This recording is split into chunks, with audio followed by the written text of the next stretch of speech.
quanto você tem que poupar por mês, ao longo do tempo, para acumular um patrimônio X, que para nós não é importante, mas principalmente quanto que você gastará desse patrimônio após a acumulação para você garantir um padrão de vida interessante.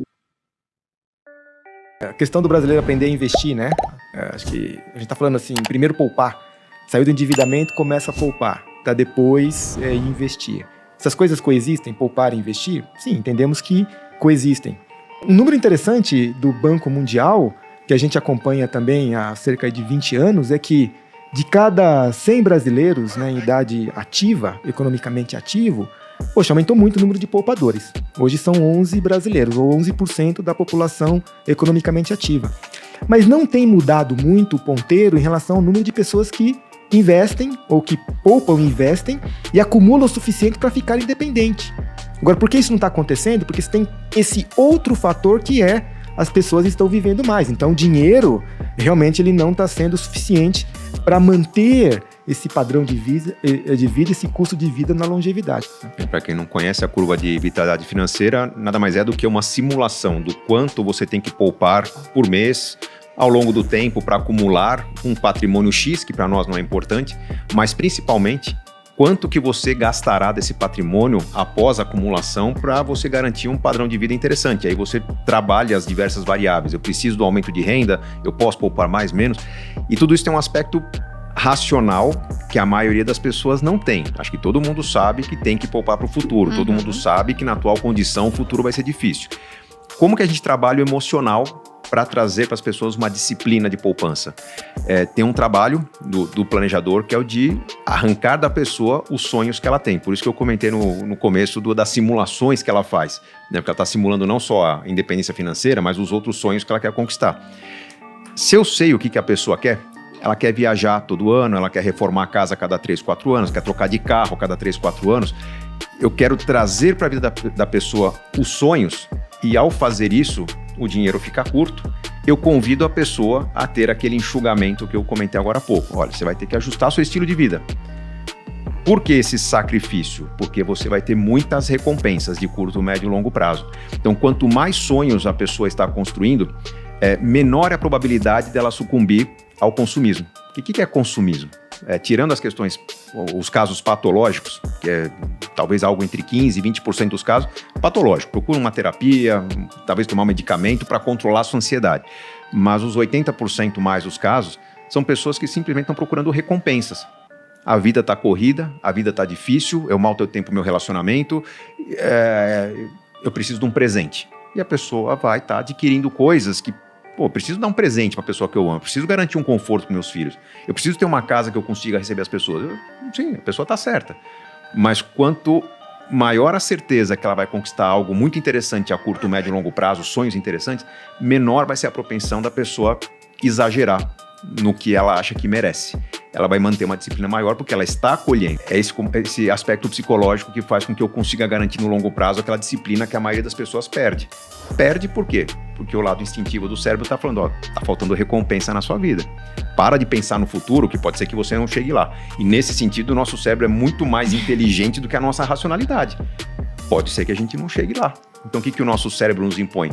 Recompensas de curto prazo. Se um bom planejamento inclui qualidade de vida, né, a casa é um pouco mais simples, mas você tem muito mais lazer, eu estou driblando esse aspecto instintivo do meu cérebro de me jogar no consumismo e invalidar meus planos de longo prazo. Então, numa estratégia de investimento, fez o curto prazo, vai direto para o longo prazo, né? Quanto mais tempo você tem, menor vai ser esse seu esforço para construir o capital que vai te dar condição de lá na frente ter a independência. Não dá, é fato para a gente contar com o Estado. A partir daí, você trabalha a diversificação, o médio prazo, que esse é um tema discutido, obviamente, de maneira global, né? Não é porque o Brasil é um país, né, emergente que, a gente tem que ter aquele complexo, né, de inferioridade. De inferioridade, não. E aí a fórmula importante para poder investir bem é, primeiramente, né, fazer seu colchão de segurança ali. Eu até prefiro chamar de colchão de segurança, porque esse colchão de segurança ele serve, sim, como uma reserva para cobrir emergências, né, mitigar riscos, que são coisas que a gente não controla, mas também para aproveitar oportunidades.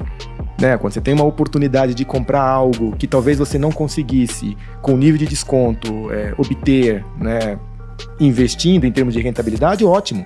Use o seu colchão. De quanto tem que ser esse colchão? Aí realmente varia bastante, né? Sei lá, de repente 3, 6, a depender da função que a pessoa tenha, a renda que ela tenha, né? Pode ser até menor, ou o risco que ela tem de eventualmente perder a renda, poxa, de repente fazer uma reserva ali de 12 meses, né? Então isso é o que todo mundo conhece, eu diria, porque a gente bate bastante nessa tecla.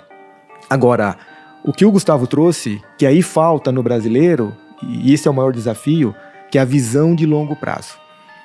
O brasileiro ele investe de forma curto-prazista. Recentemente, né, a gente teve a pesquisa Ambima 2023. Se você olhar ali o prazo de investimento do brasileiro, né, entre colocar o dinheiro e resgatar, nós estamos falando em menos de 2 anos. E se a gente está vivendo mais, poxa, vai ser muito difícil, né? Se a gente continuar nessa toada, não vai mudar aquele número do 1%. E onde que o brasileiro acaba errando? Ele pensa ao longo prazo, normalmente, em construção de capital valor. Eu quero ter 1 milhão, quero ter 500 mil, 1,5 milhão. Agora, será que isso é suficiente para fazer frente ao que você precisa de renda ao longo do tempo? Foi aí que a gente montou, né, a estratégia com a curva de vitalidade, que ela te mostra como lidar com dinheiro no dia a dia, porém sem perder o foco, que é a renda que você precisa ter ou preservar para manter esse seu padrão de vida na sua longevidade. E aí o cálculo ele não tem que ser feito em capital, né, em valor acumulado, mas ele tem que ser feito em renda. E quando a gente faz isso, a gente se surpreende, como eu imagino que a maioria se surpreende quando eu falo que o INSS está economizando 500 mil reais do seu patrimônio, porque a gente faz a conta na renda e não a conta dos 500 mil. Para muita gente que está pensando em acumular 500 mil e achar que vai ser suficiente, definitivamente não vai. Então a curva de vitalidade financeira, que é uma forma, né, da pessoa poder medir isso, é o que norteia a maneira como a gente trabalha o planejamento financeiro. Porque quando você coloca na curva, você vê exatamente os gaps. E é em cima desses gaps que aí a gente começa a fazer as correções. E você comentou, Carlos, de como o brasileiro ele é imediatista até na hora de resgatar os investimentos, né? Você falou, poxa, o prazo ali está em torno de 2 anos. Porque o homem, naturalmente, ele é imediatista. Mas as recompensas costumam ser colhidas no longo prazo. O que vai te dar dinheiro no empreendedorismo é você abrir um negócio e vai passar 2 anos até chegar no break-even, aí vai recuperar o dinheiro que você investiu em 3, e o negócio vai te tornar rico, sei lá, em 5, 10 anos. Não vai acontecer da noite pro dia. O Nubank tá fazendo 10 anos. Então tem muito mais coisa no bastidor do que quando o cartão explodiu, você viu, nossa, que bacana isso aqui. Não foi do nada, já tem uma década de que eles estão nessa estrada. Veja, na psicologia humana, é muito difícil quando você tem muitas opções de escolha. Se lá atrás, né, a gente ficava imobilizado, porque na realidade a gente não tinha opção de escolha, hoje o efeito de tomada de decisão nos leva a esse imobilismo exatamente porque agora eu tenho o excesso. Né? Então, tudo isso gera essa paralisia e essa dificuldade de transformar a educação em a atitude que leva ao que a gente começou a discutir aqui, que é a transformação. Então, países mais desenvolvidos, menos desenvolvidos, todo mundo vive o mesmo problema hoje, que é esse letramento financeiro. Porque estamos vivendo mais, né? Nossa expectativa de vida ela está aumentando. E aí está muito difícil ver o exemplo aí da discussão na França, né? Em relação à reforma previdenciária. Não foi diferente aqui no Brasil e não será. A gente passará... é até um eufemismo, né, cara? A quebradeira, né? Sim, né? Porque a conta não vai fechar. Né? Vou trazer uma curiosidade aqui. Você sabe que o INSS, o benefício pago pelo INSS, a média tem ficado em torno de R$ 2.500 por mês. Isso é pouco? É muito? Sabe que eu não sei? Porque se você olha para uma outra perspectiva que não vou discutir aqui se a Previdência vai manter ou não, mas o fato é, R$ 2.500 dos 65 anos até 90, 95, uma expectativa de vida que a gente vai ter, que dinheiro que eu teria que guardar para ter R$ 2.500 por mês por 30, 35 anos? Se não fizer essa conta, eu posso aqui colocar um range, né, que vai ser de R$500 mil a R$800 mil. Então, uma perspectiva, né, uma forma de você olhar os R$ 2.500, o benefício do INSS, é falar, eu estou economizando, né, do meu capital próprio R$500 mil. Então, não é pouco. Agora, o fato é, o brasileiro ele só está contando com os R$ 2.500. Isso é insuficiente. Então, acho que a grande celeuma que a gente vive, a grande dificuldade que a gente vive é sair dessa visão de apenas 2 anos para conseguir chegar no longo prazo. E deixamos bem claro, né? Poxa, a previdência privada, ela vai te dar benefícios, sobretudo quando você escolhe uma tabela regressiva, depois de 10 anos. Que a tabela vai chegar em 10%, né? Poxa, 8 anos ela iguala com outros investimentos. Então, se for para ficar menos de 8 anos, nem valeria a pena, vai pagar mais imposto.